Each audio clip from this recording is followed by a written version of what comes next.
بسم اللہ الرحمن الرحیم۔ معزز خواتین و حضرات، السلام علیکم ورحمۃ اللہ وبرکاتہ۔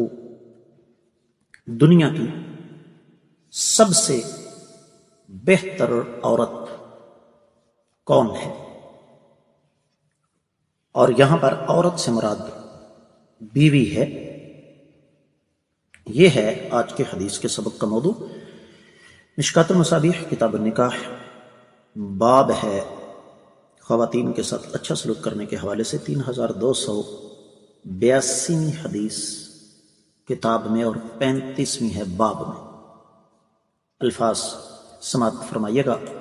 وعن ابی ہریرہ رضی اللہ تعالی عنہ قال قیل لرسول اللہ صلی اللہ علیہ وسلم ای النساء خیر قال التي تسره اذا نظر وتطيعه اذا امر ولا تخالفه في نفسها ولا مالها بما راہ رواہ النسائی والبیہقی فی شعب الایمان۔ معزز خواتین و حضرات، حدیث کا تفصیلی حوالہ نوٹ فرمائیے گا۔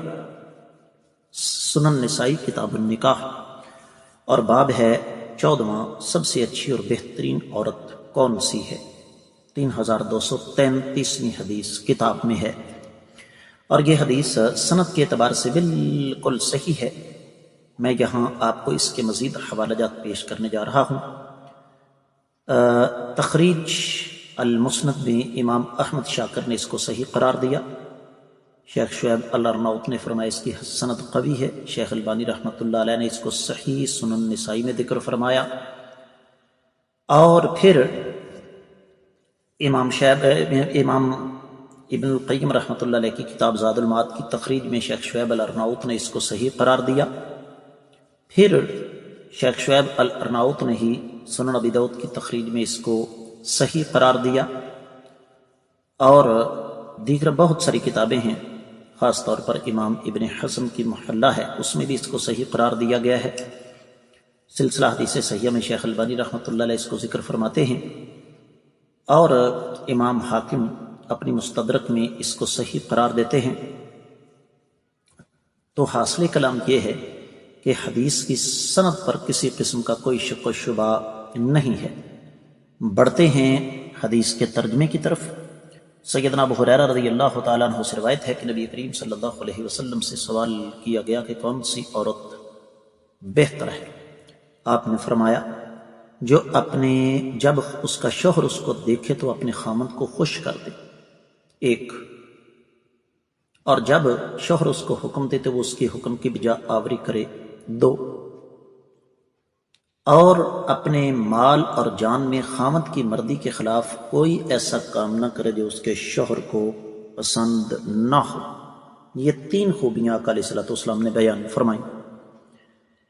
میں یہ چاہوں گا کہ ان تینوں پر تھوڑی تھوڑی بات ہو جائے۔ سب سے پہلے جو چیز آقا علیہ الصلوۃ والسلام نے بیان فرمائی ہے کہ بہترین عورت وہ ہے جس کو اس کا شوہر دیکھے تو وہ اپنے شوہر کو خوش کر دے۔ میں یہاں 2 باتیں ذکر کرنا چاہوں گا۔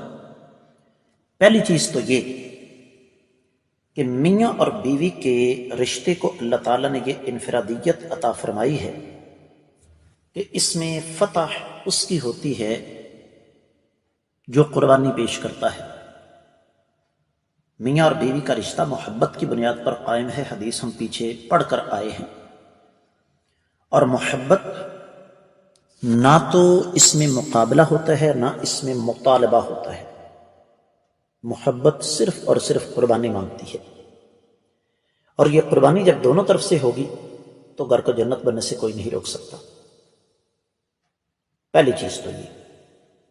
دوسری چیز یہ ہے کہ یہ حدیث ہمیں بتاتی ہے کہ عورت کو اس روپ میں رہنا چاہیے جس روپ میں اس کا شوہر اسے دیکھنا چاہے۔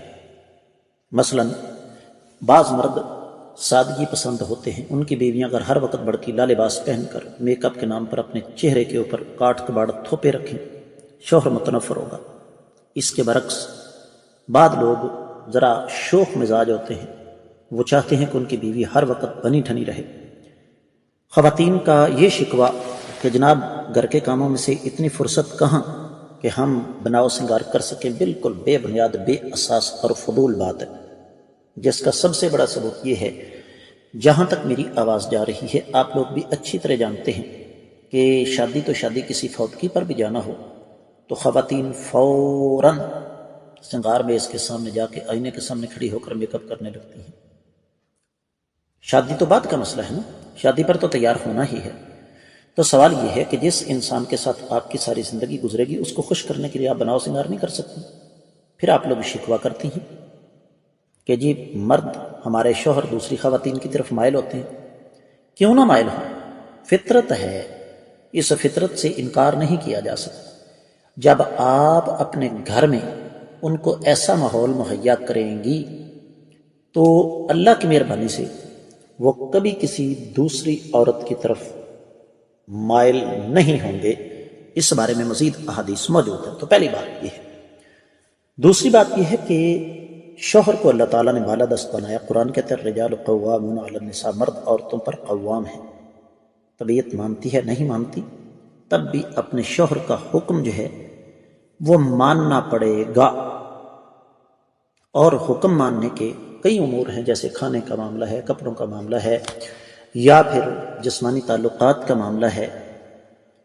اور تیسری چیز ہے کہ شوہر جہاں بھی اس کو برا لگے کہ یہ مالی معاملات ہیں یا یہ میری بیوی کا معاملہ ہے، اس میں مجھے یہ چیز پسند نہیں، تو عورت کو ضد کرنے کے بجائے پیچھے ہٹ جانا چاہیے۔ میں ایک مثال سے بات واضح کروں گا،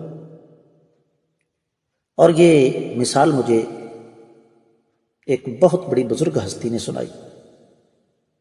فرمانے لگے ایک عورت لکڑی کی سیڑھی پر چڑھی، جب درمیان میں پہنچی تو اس کے شوہر نے کہا اگر اوپر والے ڈنڈے پر پاؤں رکھو تب بھی طلاق ہے، نیچے والے ڈنڈے پر پاؤں رکھو تب بھی طلاق ہے، اور اگر یہیں کھڑی رہو تو تب بھی طلاق ہے۔ اس نے چھلانگ ماری، عورت تھی، صنف نازک تھی، ٹانگ ٹوٹ گئی۔ کسی نے کہا تم بے وقوف ہو، ٹانگ تڑوا بیٹھی ہو۔ اس نے کہا ٹانگ کو چھوڑو، جڑ جائے گی، ایسا شوہر دوبارہ نہیں ملے گا، میں نے اپنا گھر تو بچا لیا ہے۔ آج بہت ساری خواتین حماقت کرتی ہیں، شوہر کی اطاعت کی بجائے اس کی مخالفت کے راستے پر چلتی ہیں۔ تو یہ حدیث خواتین کے لیے لمحہ فکریہ ہے کہ کیا وہ واقعی اس مقام پر ہیں کہ اپنے آپ کو بہتر کہہ سکیں؟ اس سوال کا جواب تلاش کرنے کی ضرورت ہے۔ اجازت لینے سے پہلے معمول کے مطابق آپ سے یہ امید رکھوں گا کہ آپ ان اس بات کو صدقہ جاریہ سمجھ کر زیادہ سے زیادہ آگے شیئر فرمائیں گے۔ اس کے ساتھ ہی آج کے سبق سے اجازت دیجیے۔ السلام علیکم ورحمۃ اللہ وبرکاتہ۔